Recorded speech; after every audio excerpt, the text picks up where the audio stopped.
In 1974, ITV broadcast the first episode of Rising Damp, a new sitcom about a stingy landlord and his grotty boarding house. It went on to become one of the best-loved and most popular shows the channel ever screened.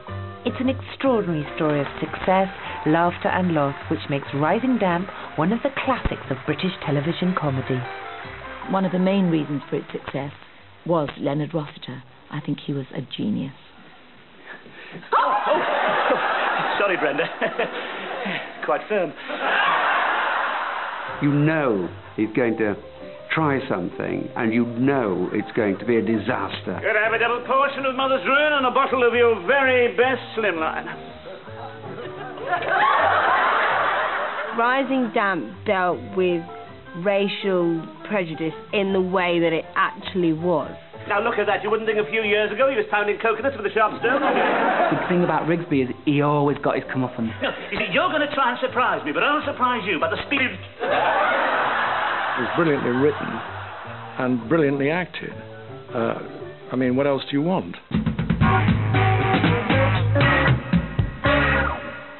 Rising Damp might never have happened if a young auditor at the East Midlands Electricity Board hadn't decided to write a play with a new take on the sensitive issue of race relations. I'd seen a lot of plays about race and prejudice, and they never had any sense of humour with them. And I thought, there's a comedy there somewhere. Eric's play, The Banana Box, made it to the West End. Its story about the arrival of a young black man at a rundown boarding house was spotted by Yorkshire TV, who asked him to adapt it for television. Hey, and you better watch your step. Things are beginning to look up around here. There might not be room for you now. Not now I'm getting in a better class of tenant. Excuse me. My name's Smith. Is this my room?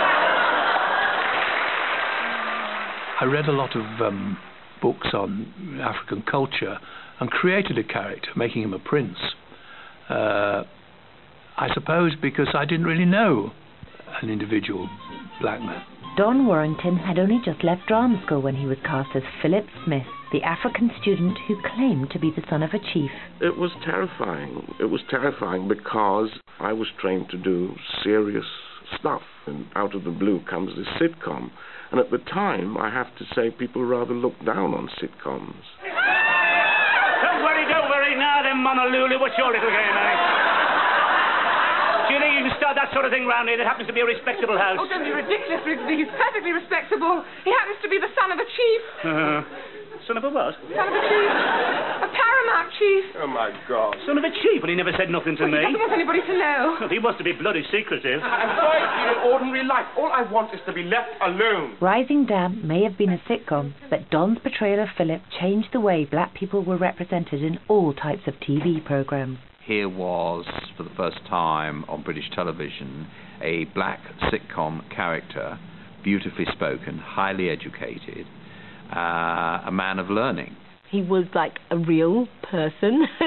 You know, he wasn't this caricature. When I saw Don Warrington, and that was most probably one of the first times I encountered a black guy that sounding that intelligent, that posh. Yeah, I think a lot of the black characters in that era were bizarre characters. They weren't real people.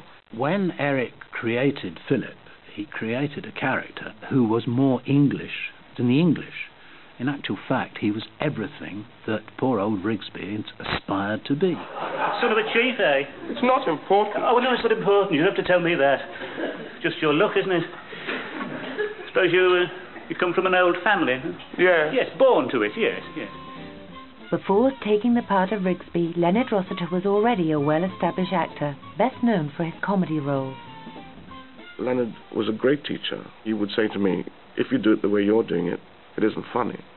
If you do it the way I tell you to do it, it's funny. What would you do if you were in my position? How do you mean? Well, what would you do in your country? We're a primitive people, Rigsby. I don't think we could teach you anything. I'm desperate. Time's running out. I'll try anything. In my country, if a man was in your position, he'd get the wood of the love tree. Leonard Rossiter had that timing, that comedy timing that is a gift.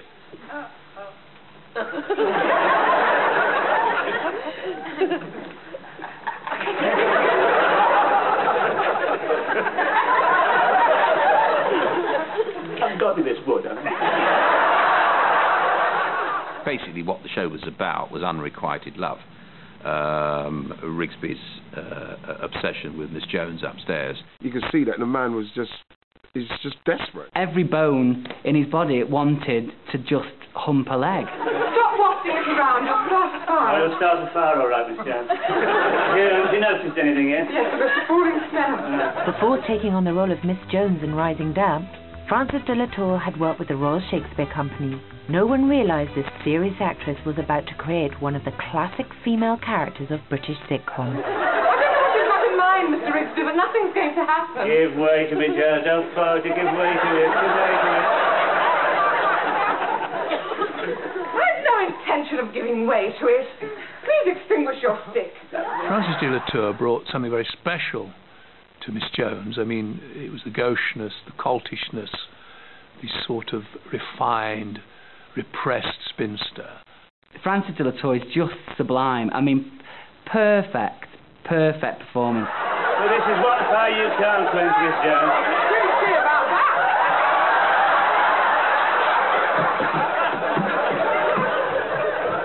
While Rossiter and de la Tour were a perfect comedy match on screen, in real life they had little in common and were not close. But Richard Beckinsale, the last member of the cast to join the show as the naive young student Alan, got on with everybody. He was the cement that kept it all together. Without Richard, there would have been a hole in Rising Damp. Richard Beckinsale on screen was utterly charming.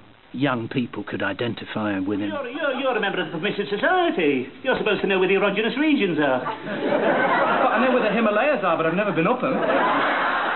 Off-screen, he was very relaxed.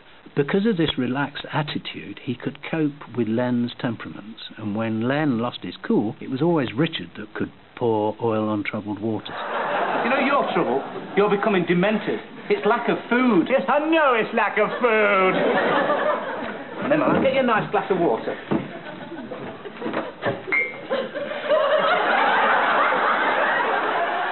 Leonard Rossiter pushed himself relentlessly as a comedy actor and expected everyone else to do likewise. Len could be an unmitigated bastard. He would be tough at rehearsals. We the shows we made, hilariously funny on the night. We hardly laughed during making them. Leonard would arrive and walk straight on to his mark and start to speak. I mean, he expected people to be there. He liked to rehearse a lot. All those sort of winks and shrugs and everything that looked so spontaneous were very much rehearsed. You married, Granny? No.